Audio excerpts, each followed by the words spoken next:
कभी कभी हम ना चाहते हुए भी अपने जीवन में कुछ ऐसा कर जाते हैं जो हमें इतना सुख देता है जो हमें पहले कभी नहीं मिला होता।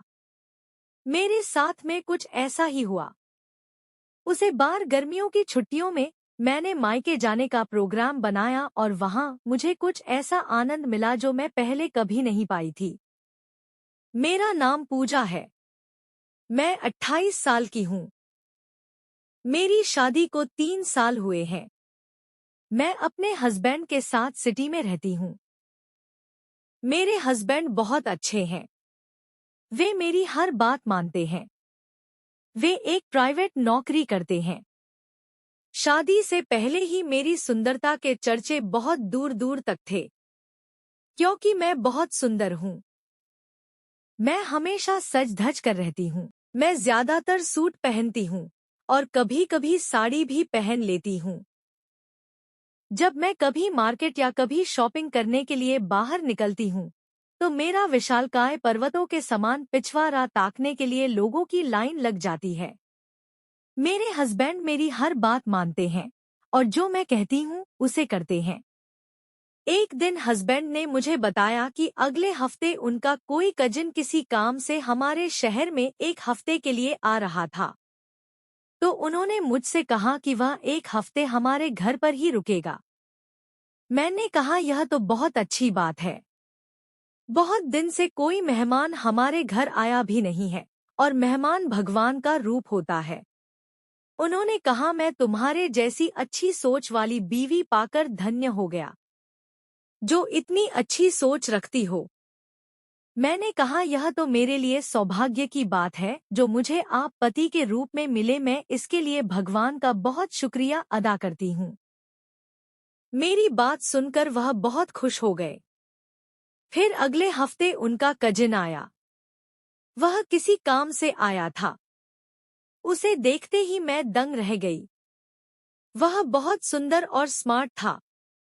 मैंने जब उसे देखा तो देखती रह गई। वह मुझसे बोला भाभी पहले मुझे कभी नहीं देखी हो क्या जो इतने ध्यान से देख रही हो। मैं शर्मा गई। मैं बोली नहीं, ऐसी बात नहीं है, लेकिन अब आप बहुत ही ज्यादा स्मार्ट हैं। फिर वह बोला मैं आते आते थक गया हूँ। मुझे बहुत जोरों को भूख लगी है, मुझे कुछ खाना खिलाइए। मैं बोली हाँ हाँ ठीक है, आप बैठिए मैं खाना लगाती हूँ। उसके बाद शाम तक हस्बैंड भी ड्यूटी से वापस आ गए।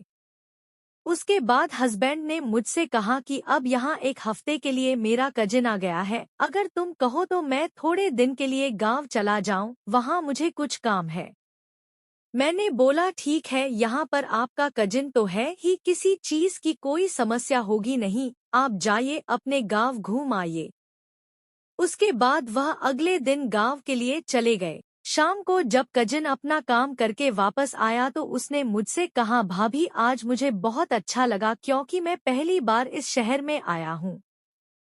मैं मुस्कुरा कर बोली कोई बात नहीं, अब तो आपके पास समय ही समय है, आराम से शहर घूम लीजिए।